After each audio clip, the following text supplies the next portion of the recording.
So guys WWE में अगर injuries की बात कर ली जाए तो चीजें रुकने का नाम ही नहीं ले रही, क्योंकि पहले तो कार्मेलो एंड ऑस्टिन थ्योरी, चलो थैंक गॉड वो तो ठीक हो गए, बट फिर उससे पहले शॉर्लेट फ्लेयर, देन टॉन ट्राइसेप के साथ सीएम पंक इंजर्ड हो गए, एंड अभी रिसेंट में शॉजी ब्लैक हार्ट भी इंजरी का शिकार बन गई है। एंड उनकी इंजरी का नेचर है टॉर्न ACL, एंड डॉक्टर्स ने तो यहाँ तक कह दिया है कि 9 महीने से पहले वो ठीक नहीं होंगी, उनको कंप्लीट बेड रेस्ट की जरूरत है। और बीच में जब पहला रॉ हुआ था ना 2024 का, तो जियोवानी विंची भी इंजर्ड हो गए थे, वो भी रिंग के अंदर ही, उनका तो मैच तक रुकवाना पड़ गया था। तो यहाँ से एक बात तो जान लो यार, और चीजें काफी साफ हैं कि WWE कम से कम रिस्क लेना पसंद करेगी। अब तो टॉकिंग सेशंस अब ज्यादा से ज्यादा होने वाले हैं और बहुत कम एक्शन हमें देखने को मिलेगा जब तक रेसलमेनिया कंप्लीट नहीं हो जाता, क्योंकि वैसे स्टार्स की कमी बढ़ती जा रही है। एंड नाउ आप देख रहे हैं रेसलमैनिक्स, एंड सब्सक्राइब करना तो बनता है। वैसे तो आज दिन हम मंडे नाइट रॉ को भर भर कर गाली देते रहते हैं कि भाई आज रेटिंग नहीं आई और कल रेटिंग नहीं आई, लेकिन इस बार ऐसा नहीं हुआ भैया, चीजें थोड़ी सी अच्छी हो गई उनके लिए, क्योंकि इस हफ्ते जब मंडे नाइट रॉ पर कोडी वर्सेस ड्रू मैकिंटायर का मैच होना था, तो उस शो को मिले हैं 1.87 मिलियन की व्यूवरशिप। स्ट्रेट 7% से चीजें बढ़ चुकी है पिछले हफ्ते से। शायद ये गो होम एडिशन था, इसलिए चीजें जरा सी ऊपर चली गई। बाकी 2 मिलियन से तो अभी तक दूर दूर और कोसों कोसों तक कोई रिश्ता नहीं है WWE मंडे नाइट रॉ का, बट फिर भी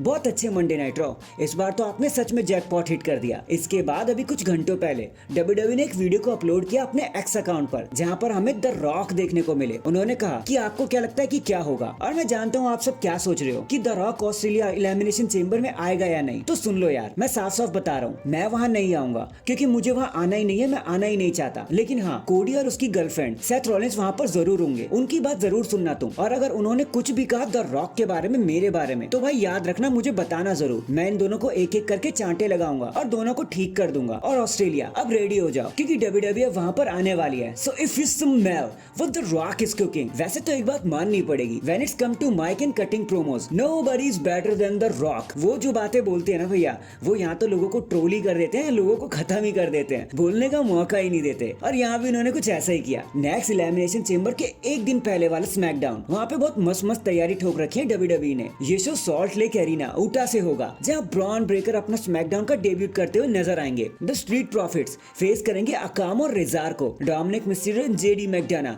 फेस करेंगे the team of Tyler Bate and Pete Dunne को। And the mega star LA Knight तो वहाँ होंगे ही to face Drew McIntyre. And Elimination Chamber की स्पिरिट तो आपको वहाँ देखने के लिए मिल ही जाएगी। बट लेट्स सी ये शो कैसा होने वाला है। In the end can I talk about the Viper Randy Orton? I mean just look at him. सबसे पहले तो WWE ने उनका रिटर्न करवा दिया, जिसे CM पंक ने खराब कर दिया। फिर उनको जो 1-on-1 चैंपियनशिप मैच मिलने वाला था, उसे AJ style and LA night ने खराब कर दिया। एलिमिनेशन चेंबर में तो वो पहुंच गए, बट हम सब जानते हैं कि वो जीतने वाले तो है नहीं। ऊपर से रेसलमेनिया के लिए उनकी कोई डायरेक्शन ही नहीं है। सो क्या सोचकर WWE ने उनका रिटर्न करवा दिया? ना तो कोई न्यू गियर दिया और ना कोई न्यू थीम सॉन्ग उनके हाथों में पकड़ा दी, बस ऐसे ही छोड़ दिया उन्हें। तो क्या WWE ने रेंडी ऑर्टन को आफ्टर थॉट समझ रखा है क्या, कि भाई इनको कुछ देना ही नहीं है, बस ये नाम के लेजेंड है, और फिर इमीडिएटली ऐसे ही किसी के साथ बुक कर देना फॉर रेसलमेनिया? कोई सेंस नहीं बनाएगा, वो तो बस कार्ड भरने वाली बात हो गई। फिलहाल के लिए तो मुझे ऐसा लग रहा है कि चीजें रेंडी ऑर्टन की किस्मत पर डिपेंड करती हैं, कि कुछ मिल गया तो मिल गया, नहीं तो जयराम जी की ये रेसलमेनिया भी गया रेंडी ऑर्टन के हाथ से। So that is it guys, अभी के लिए तो बस इतना ही। आप मुझे बताना रेंडी ऑर्टन को यहाँ से कहाँ जाना चाहिए, कमेंट करके जरूर बताना। एंड चैनल पर नया है तो चैनल को जल्दी से लाइक एंड सब्सक्राइब कर दो। बाकी मैं मिलता हूँ आपसे किसी और अपडेट के साथ, तब तक के लिए अपना ख्याल रखें और खुश रहें।